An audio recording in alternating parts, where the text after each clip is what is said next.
right, everybody. We got another very special guest for you all this week. I want everybody to welcome to the show, Chris Eliopoulos. Welcome, Chris, as he I'm takes a just going sip to of drink my coffee. coffee out of my Starbucks mug. You just did the thing that the waiter does, where you like take a huge bite of the sandwich, and then they come over and say, "How's your meal?" "How's your meal? How is it?" Yeah. I figured nothing is auspicious like having a cup of coffee right as you start to talk. Yeah, It relaxes things, doesn't it? Yeah. So welcome to the show. Thank you. How's everything going today? It's good. I'm in marathon training, so today was 11 miles. So wow, and that's that's pretty intense. I mean, you have to there's a diet that goes along with that too, caloric restriction and stuff, right? It's actually more. You wind up having to eat more because you burn off so many calories. So in this case, I did 9 miles yesterday, 11 today, and so then I got to just keep eating. I got to carb up and protein up and stuff. So the Italian side of me loves that. 'Cause it's like, okay, carb up. Let's get the pasta going, everybody. Yep. But minus the running. Yeah, I do the carb up part. I miss the running part. I keep saying I'm going to do it, and I just don't do it. Maybe I'll get back into running one day. But I am super jealous of your magazine rack spinner with the comics in it. I've been looking for one of those for a while now. And, my buddy Jim DeMonacos did a whole Kickstarter and then created this whole thing, and so I got it from him. I mean, I paid for it. Not like he gave it to me, jerk. Oh yeah, right. I know, right? Come on. But it's awesome, isn't it? It's like, you can put up. It's fun to put the comics that you love as a kid and the comics that you've worked on in the same rack, and it's like, I'm legitimate. I'm not like a total loser. No. Yeah, maybe one day I'll get to do that. But that's awesome. That's got to be a good feeling, because I remember grabbing my first comic from one of the magazine spinners that you don't see anymore, and now everybody bought them off eBay or something. But they're hard to come by. In my day, it was the 7-Eleven in town would have the spinner rack going, but my buddy Eric Larson's got the original ones. This is obviously an updated one, but he's got a couple that are of vintage ones that he uses. So I don't know if the sizes are any different. I don't know, because comics were a different size, right, yeah. in different periods. So I think it was Brevoort who had an original one. We talked to him, and he was showing it off, giving us a hard time about it. Yeah, he likes to bust chops. He likes to rub it in. Yeah, he does. Yeah. So while we got you here, let's just do the quick origin story. I know you've lettered, you've written, you've illustrated. You've done so much, and now you've kind of found your sector of, I would say, children's books, if they could be labeled that, right? Yeah. So how did that all start for you, and how did you get to that point of finding what you? Well, I mean, I could skip past the whole. As a kid, all I did was draw cartoons and loved comic books and Star Wars. I think everybody who you've ever had on your show is probably going to say the same thing. Which, of course, for most parents says there's no career in that, unless you want to live on the street. So my parents were pretty cool about it. And the only thing they asked was when I was going to college that I take a major in graphic design, because they thought if you went into advertising, graphic design, there was a better chance of working, as a graphic designer in total. So I went to FIT, the Fashion Institute of Technology in New York City, and I took a major in graphic design and took a minor in illustration. And because it's the Fashion Institute of Technology, a lot of the courses were fashion based, and then there'd be an illustration section. And in that section, there were great courses. There was a course on doing comic panels, New Yorker cartoons, which I had a professor who was a New Yorker cartoonist. And then there was a sequential art class with Gene Colan, famous Silver Age artist, Iron Man and Daredevil and all that. And I was more into comic strips than I was into comic books. For a brief period in high school, a friend of mine loved comics and he got me interested. And I loved John Byrne's artwork, and that kind of hit it for me. But then I kind of dropped out when I went to college. I kind of forgot comics until that moment. And so Gene took us on a field trip to Marvel one day, just as I found out that I needed to get an internship for my final semester at college. And so I basically handed them my resume and asked for an internship, and they brought me in as an intern. And within 2 weeks of coming on, they hired me, or they brought me on. I split half my time in the production department and half my time working for editor Carl Potts. And so within 2 weeks, they were giving me freelance work, doing paste up work. So I would go there, I would work, and then I'd bring work home. So they trusted some like 21-year-old kid with original artwork, because at the time you would have to paste up the word balloons onto the art. So, like there's like, here's Alan Davis artwork, take it home. We trust you. We'll see you tomorrow. Wow. Which is insane. Yeah. And then I started making money while I was still in college. And then when instead of going to my graduation, I actually went to work at Marvel. So they brought me on freelance for like 2 months over the summer. And then September, they hired me on staff full time. And then probably almost immediately, they knew they had seen my graphic design work and assumed I knew letter forms and lettering, which I did from all these classes. So they said, "Oh, your best bet is to go into lettering." And I'm like, "Does it make more money?" And they were like, "Yeah." And I'm like, "Okay, let's do that." Hell yeah. So I basically, on my lunch hours in production, when I do paste up and design work, I got like all the materials and I would practice lettering over other people's lettering. I'd put down like a sheet of vellum and I would just letter over other people's and learn that way. And so eventually I joined the lettering department, and I think within a year I was the head of the department. And at that time, what we were doing, because everything was lettered by hand with pen and ink on, on the boards or on paper that was pasted up. There would be errors. Like nowadays on computer, you can just swap it out. But in that day, you'd have to have somebody fix it in house.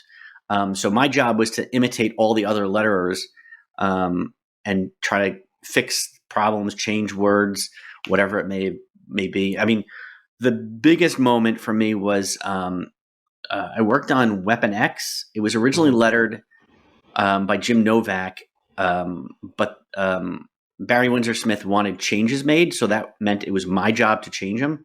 So he would come into the office and basically sit over my shoulder and have me do notes and make corrections.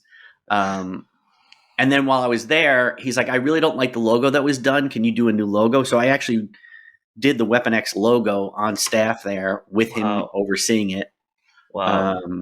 So that's the kind of work I did. And then they started giving me freelance work. And at one point I was making more money at night working lettering pages than I was during the day.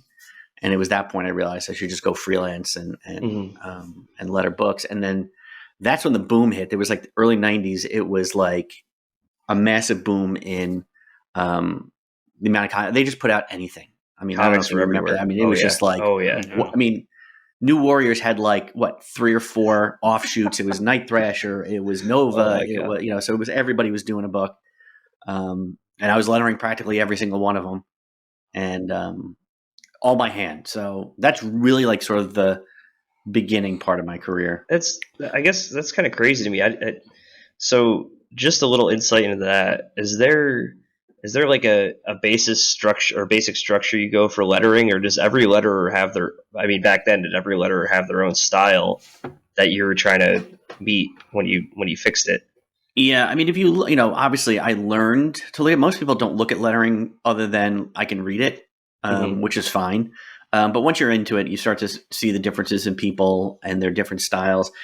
Everybody sort of learned a different way. Like the way Tom Orzechowski does it is much different than the way John Workman does it, and so you sort of learn everybody's little quirks, and they also attempt it in different ways. Like Orzechowski uses like a shaved down, Mont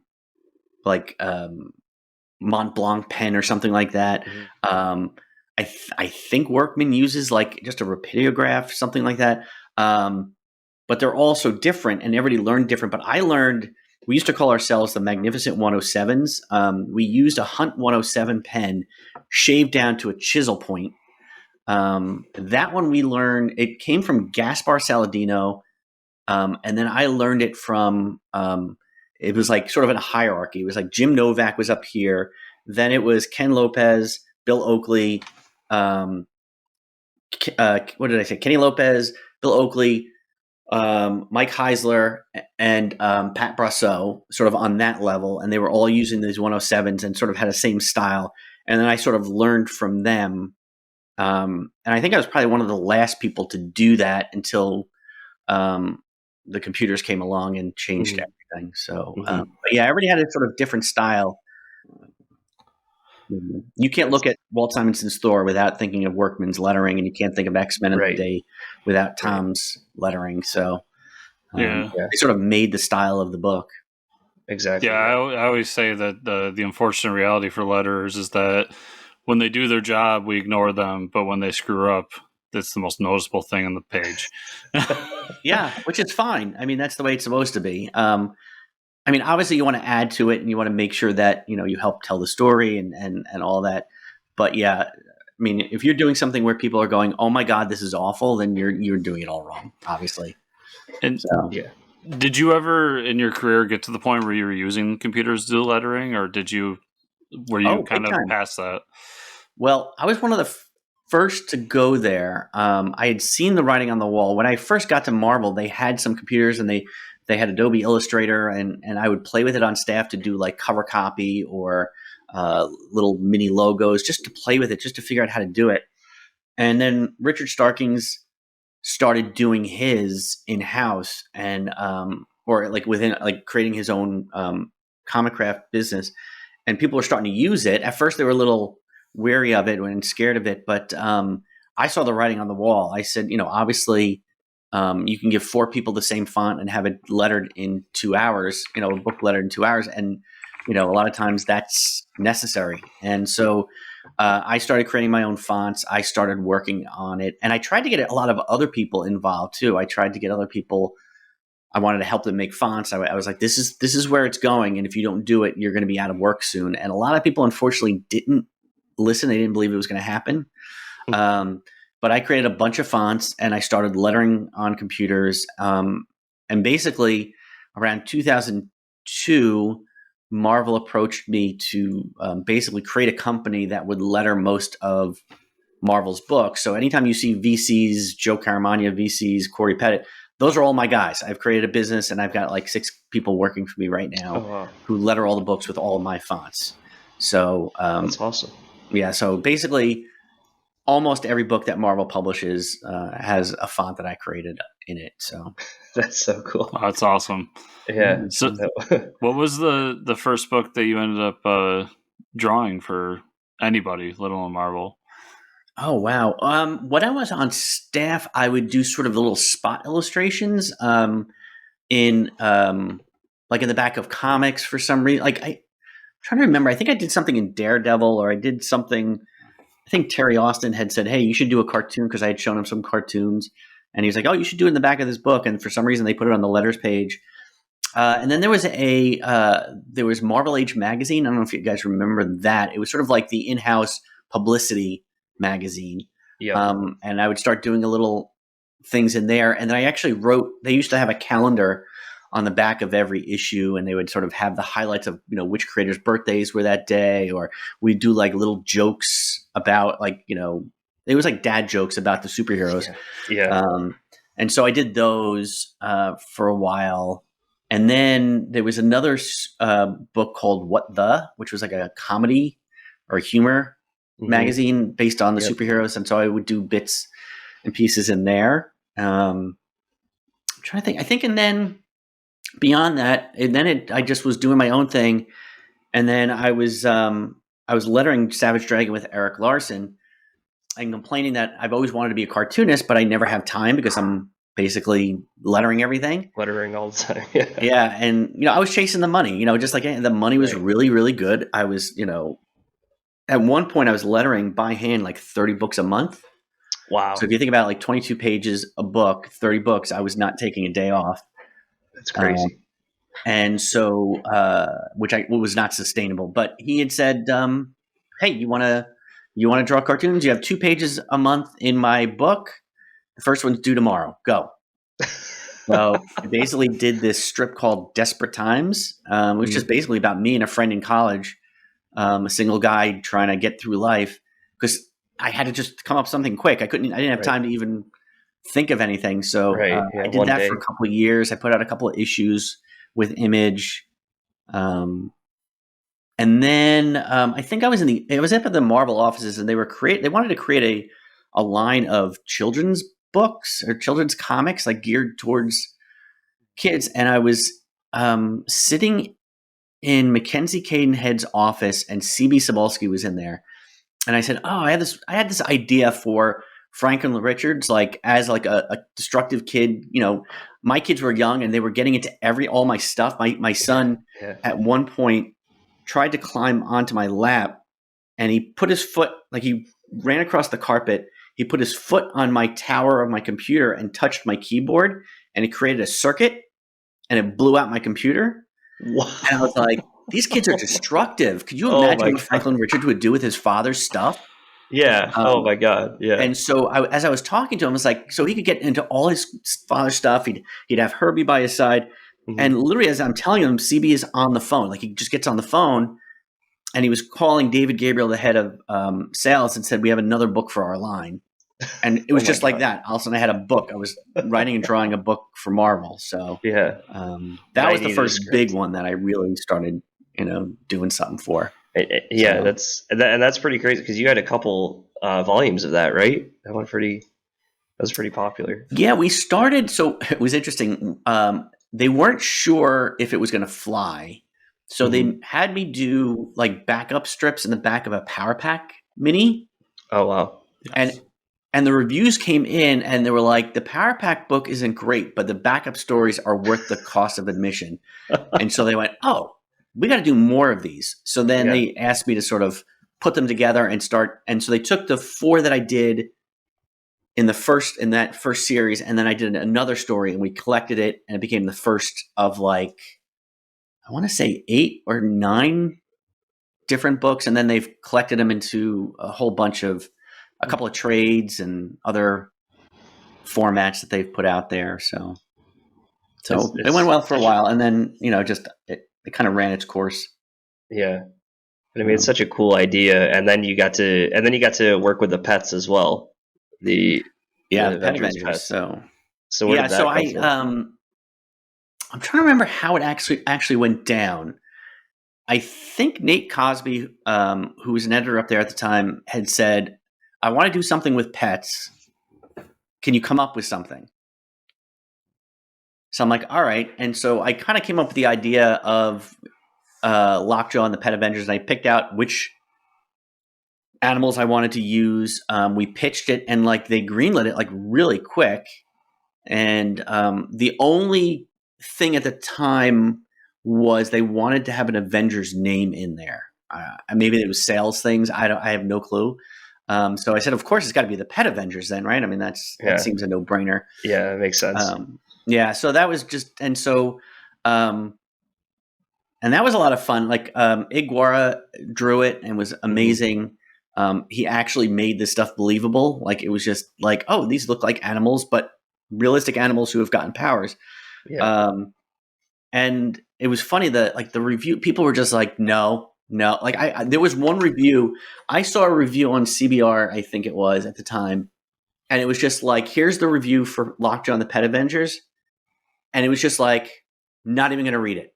And that was the review. Like, it was just like, not interested. And I was like, crazy. oh. And then I think it came out, or it was out, and people started to read it, and it sold out the first issue. Like, it did well. And I went back and went for a reprint. And I think it came back. I was like, damn, this is actually really good. So, but it was fun. I mean, and if you read that first limited series, it's basically the Marvel Cinematic Universe. They were trying to get the gems, the Infinity Stones, and fighting Thanos at the end. I mean, right. Yeah, you did it first.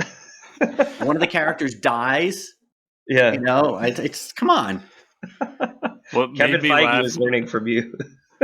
what made me laugh in preparing for this week was I picked up my comics this week, and I looked back and I was like, oh yeah, you did the Pet Avengers, and I was remembering that book because those people who said that all those things, more reviewers and people in comics need to realize that things can be fun. Yeah. That aside, I picked up a new issue of Thor because I'm a big Donny Cates fan. Yep. And spoilers, everybody, for Thor. But the Pet Avengers show up. And it's not the same Pet Avengers, but it's basically the Pet Avengers. And I was like, oh, look at that. Yeah. Well, Donnie's a buddy of mine, and he didn't tell me he was doing this. Okay. And what's funny is, I don't know, maybe it was a year, way before he was on Thor. He and his wife, Megan, we were friends with them, and they were doing like a book review thing on their site or something. I don't know. I wasn't a part of it.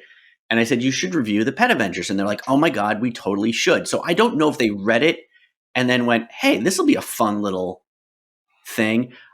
But then also, if you look at the Loki series, you get to see Throg in there in the season, or the end of the season finale. So I wonder if it's sort of like they're trying to do synergy. They're trying to bring it all together and sort of bring him back. But yeah, it was fun to see my old friends show up again and get a new bit of life in them. It's so awesome, and something like in more of a like a mainstream book as opposed to like. So I mean, where you kind of found your role as these all ages books or like children's style books, and that's kind of where you've really taken off, right? I mean, you just. Yeah. You found a way to reach audiences with your illustration, and you felt more comfortable doing that style. Yeah. I mean, back when I was starting like doing the Franklin stuff and even the Pet Avengers, my kids were little, and I was doing these Marvel books, and I couldn't show them any of the books. The Marvel books, the DC books, they were just too adult, and there was so much continuity. Like it was. I mean, I know we grew up just getting thrown in the middle of a series, and you would pick it up as you went. Right. But I think these days we tend to lean comics towards more adults these days. And so I was constantly pushing for graphic novels for kids to kind of get that market. And like it was an uphill battle. I struggled for so long where people were like, nope. And now you look at it and there are so many outside of like the Marvel DC, but if you see in bookstores, there are so many graphic novels for kids these days and they sell way better. Like, Raina Telgemeier her books sell in the millions. Dave Pilkey's Dogman and Captain Underpants sell millions of copies.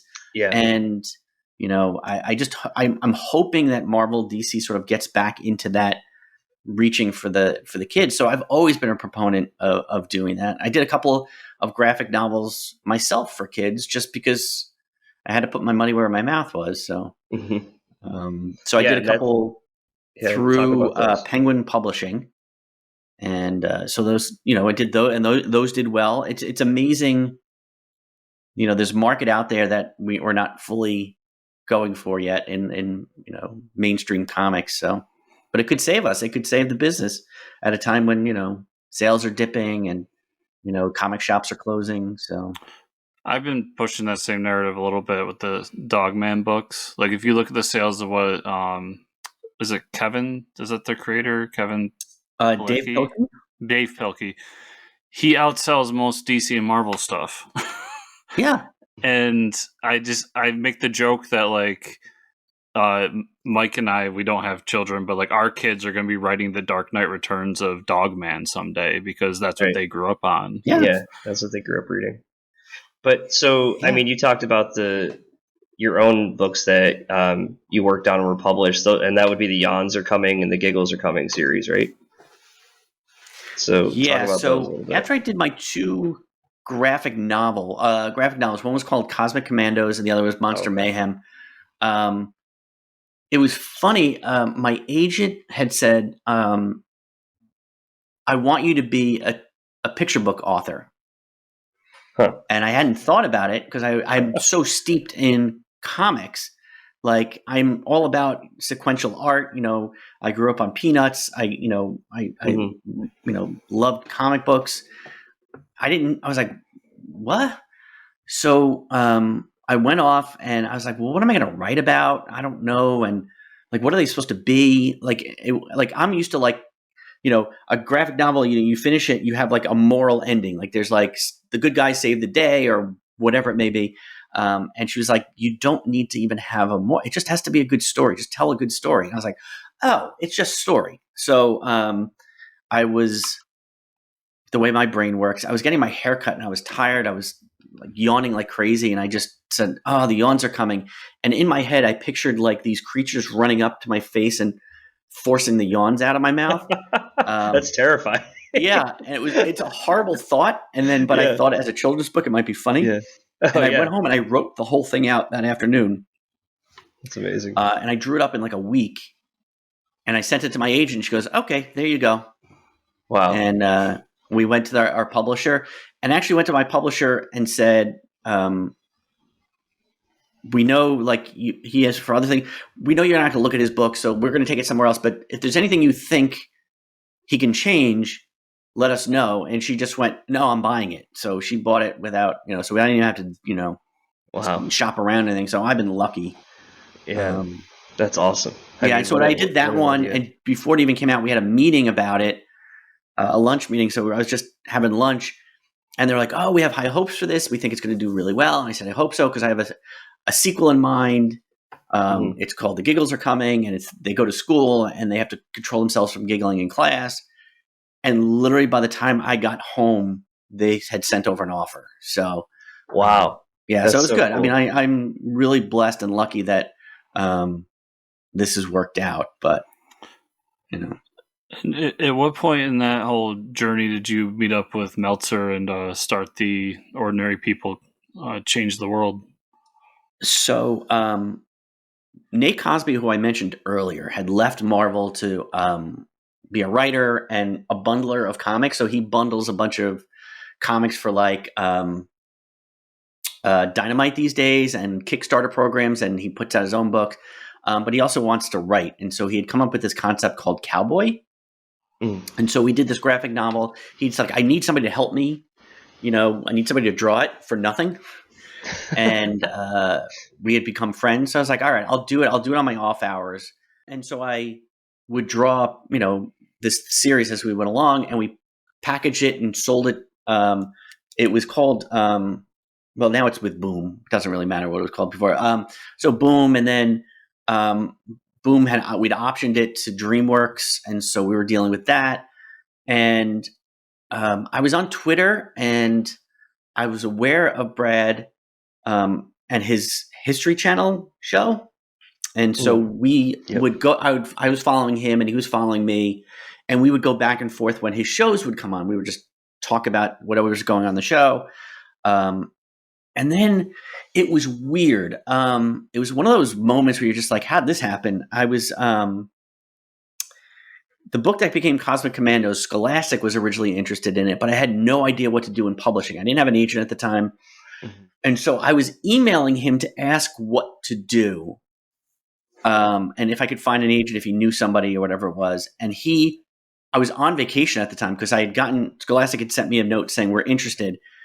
I was on vacation, and he texted me through Twitter. So he DM'd me and said, I have this idea. I want to take your drawings, put them on shirts, and like sort of like saying, I am Amelia Earhart, and we'll sell it to kids. It'll be better than like Disney princesses. We'll use historical figures. And we started working on that.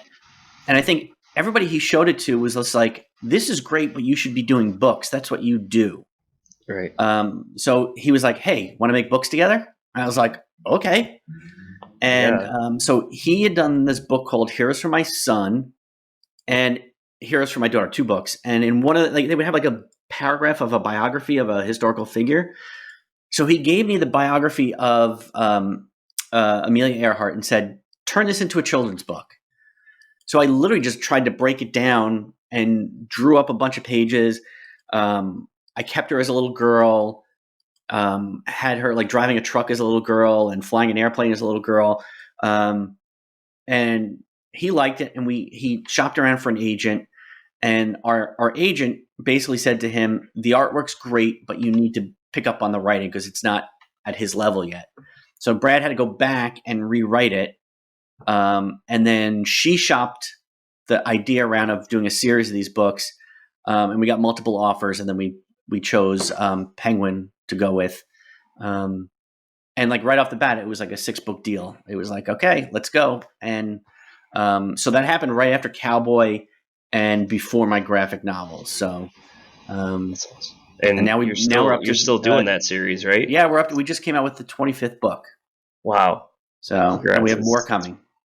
A lot more coming. Yeah. Yeah. The latest one was Oprah, right? I'm sorry?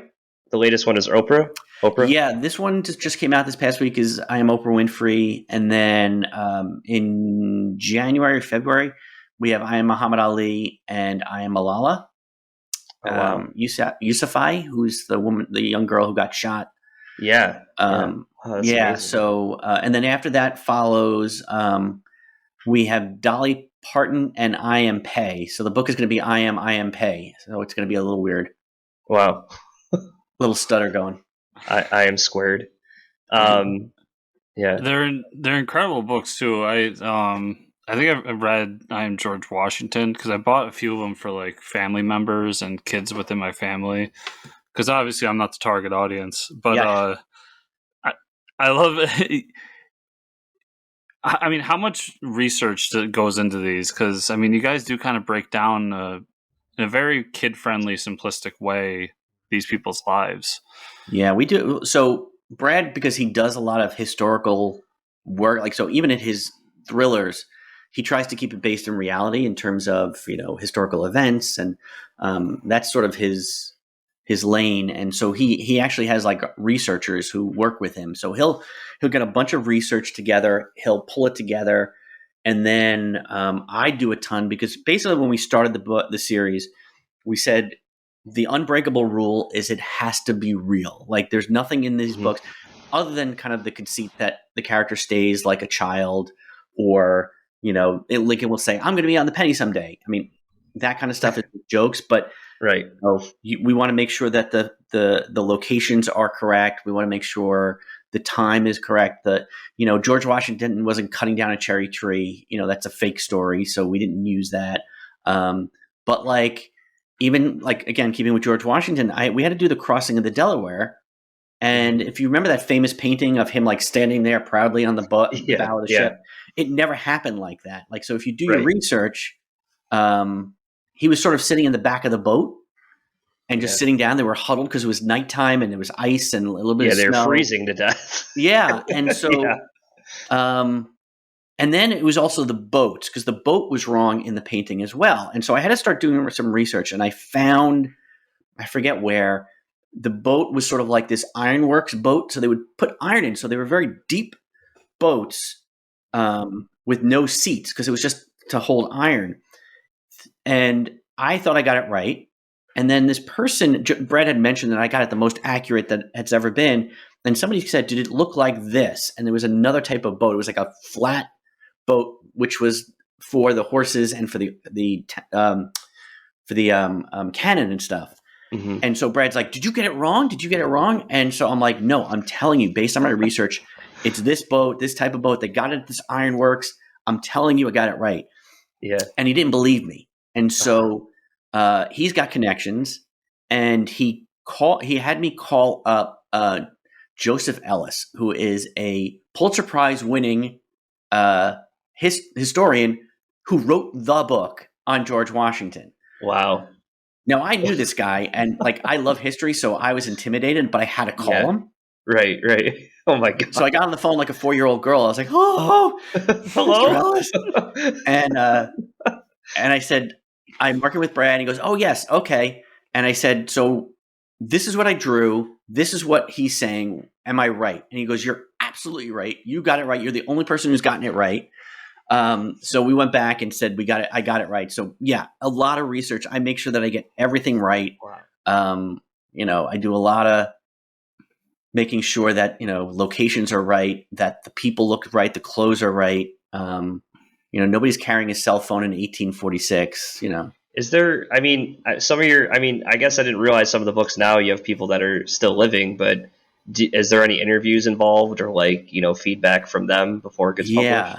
Yeah. So we did the first living person we did. Now we have to be careful because you can't choose people who still have a lot of life left in them to screw things up.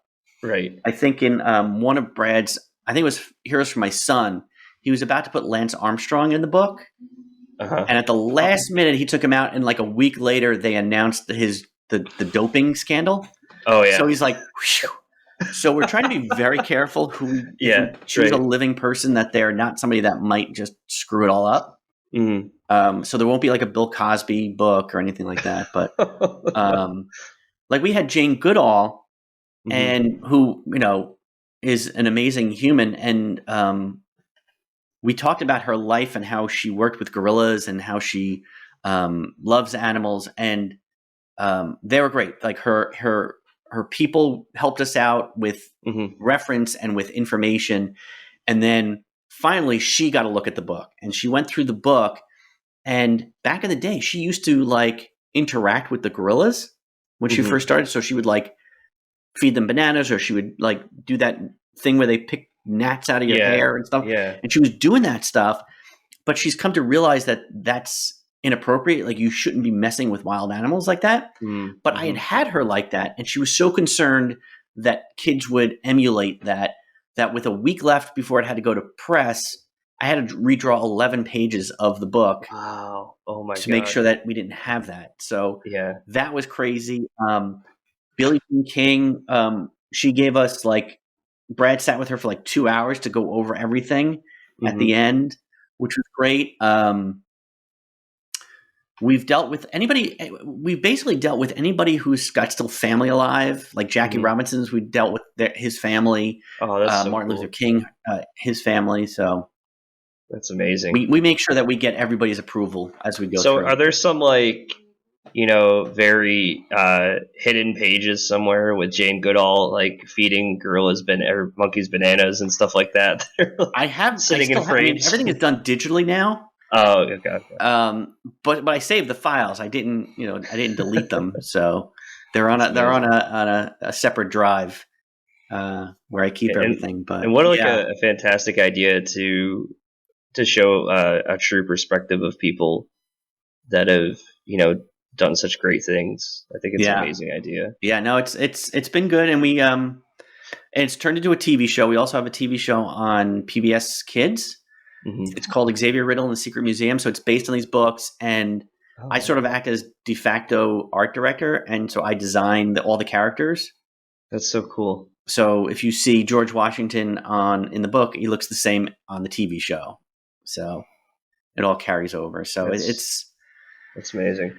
It's a lot of work, but a lot of fun. Yeah. You go from lettering comics to having this whole like universe on your own here. That's so awesome. Yeah, I feel like I always equate it to being like Phil Collins. Like, I was sitting behind playing drums, and then I got the call to sing lead. Yeah, right. Hey, we need you. We need you to redo this Weapon X title or something. Yeah. Well, I will say I didn't. Look at all the news keeps popping up. Other than Throg, like, so I also did, like, of all things, an issue of Hawkeye. Like, I drew an issue of Hawkeye, which is just insane. Really? Yeah. Oh, okay. I was lettering the series, and David Aja, I guess, likes my cartoon work, and basically said, Chris needs to do an issue of this. And so he bookends it with a page on either side drawing, and then it's Hawkeye and some other people in the building are watching a winter, like you said, a holiday special as opposed to like a Christmas special. Oh my god! So everything is sort of like it puts in place of Hawkeye, but it's in animal form. So it's like dogs and coyotes and stuff like that. So like the bros are coyotes, and then Hawkeye is a dog, and then there's like a Black Widow dog, and that's so cool. And like there's like a de facto Avengers, and Oh man, I need to find that issue. It's always animals with Marvel. I don't know what that is. Yeah, it's awesome. That's so. I mean, you do it so well, I guess. So they have to keep. I don't have any. Well, I was going to say I don't normally have pets. I'm allergic to cats and dogs. So it's kind of weird that I'm the pet guy. I'm the animal guy. Yeah, now you're the pet guy, but you don't own any. But before we wrap up here, I just want to ask you quick about the the I Am series, was there a favorite for you, like one that you did that was like, oh, this was an amazing experience today? I mean, they're all pretty amazing, or someone that you would love to get a chance to draw that you haven't got to do yet? Yeah. So the people, Brad is very open, and we always decide together who we're going to do. Mhm. Like, he suggests people, I suggest people, our publisher kind of says, what about this? The first two people right off the bat in our first meeting I said I wanted to do was Neil Armstrong and Walt Disney. So we did those. I absolutely had a ball. I loved the space race when I was a kid. I would constantly, I even as an adult, watching every documentary, I'd read every book. Walt Disney, like, I'm a nerd when it comes to all things Disney. And then, but then recently we did I Am Anne Frank. Oh, wow. And that one was a tough one because it was the first figure who didn't grow up to be an adult. So Mhm. like, she stayed literally a kid throughout the book, which is what she did in real life. And we kind of did an interesting thing, which has probably been done, in other books and stuff. But because she was stuck in this apartment and they were there for so long, and it was scary and small, throughout the book, I kept shrinking the panels. So everything became more claustrophobic and tight to the end when it's just like a single panel on the page. And I honestly, when we did the book, for some reason at the time, just as it was about to come out, there was a lot of anti-Semitism riling up. It was like sort of that moment, I guess, with Trump coming around, and it was really kind of ugly. And I honestly thought we were just not going to sell a copy of that book. And it's one of the best selling books that we've put out, which is amazing. But I think, right, like, the way it usually goes is my favorite is the one I'm working on right now that I can't even tell you about. Yeah. But is like the best secret, and it's going to make so many people excited. Like, I know if I were to like retire tomorrow, the day after this book came out or whatever, I will be asked to draw these characters over and over and over and over and over and over again. So That's well. So I mean, me personally, if I had like a wish list, I think like having something about Stan Lee would be pretty awesome. Or we've like, talked about it. We've talked Yeah. Stan. We've talked about Siegel and Schuster as well. yep. I think that'd they be would great. be a good one. I would say do the King, but it'd be tough to do Jack Kirby without a cigar in his mouth. Hey, I know, right? I definitely, it's funny. I was in a store the other day, and there was a Stan Lee action figure, Oh wow, yeah. and I was like, I'm waiting for the Jack Kirby one. Like, I want the Jack Kirby one. Yeah, I want the Jack Kirby one. So Or like, you haven't done Mr. Rogers, right? Because he was pretty popular last. we did him on the few years. show.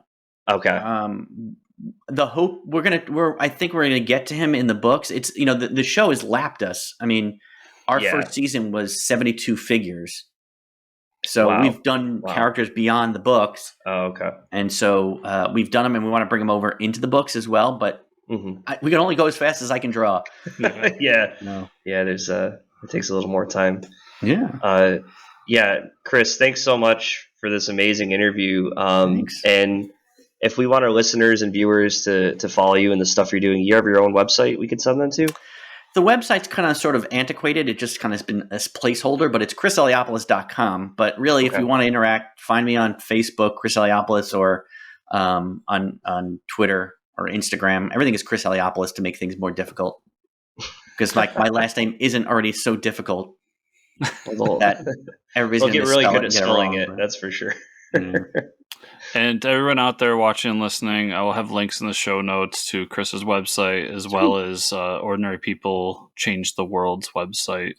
So make sure to go check those out because they're both awesome. Thanks, Chris, so much for being on the show. Thanks, guys. Thanks.